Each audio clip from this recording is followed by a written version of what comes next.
धड़म तख्ता हो गए।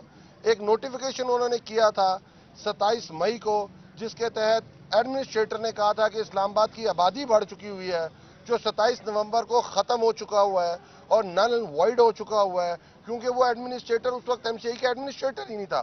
और ये ऑब्जर्वेशन आज अदालत ने दी है। अदालत के सामने केस बड़ा सिंपल है। अदालत हुकूमत को कह रही है कि आप इलेक्शंस कराएं जैसे पूरी दुनिया के अंदर होते हैं, और आज बड़ी अच्छी ऑब्जर्वेशन थी। हम बड़े होपफुल हैं इंशाअल्लाह ताला।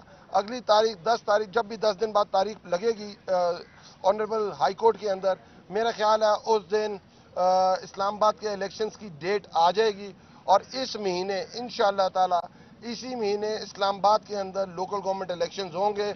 और जो रहा सहा इनके पास फेडरल गवर्नमेंट के पास या वफाकी हुकूमत के पास या इंपोर्टेड गवर्नमेंट के पास जो रही सही साख है, इंशाअल्लाह ताला 31 जनवरी से पहले पहले इस्लामाबाद की गयूर अवाम निकल के उनका वो जो रही सही साख थी वो भी ख़त्म कर दें। बहुत बहुत शुक्रिया, बहुत बहुत शुक्रिया।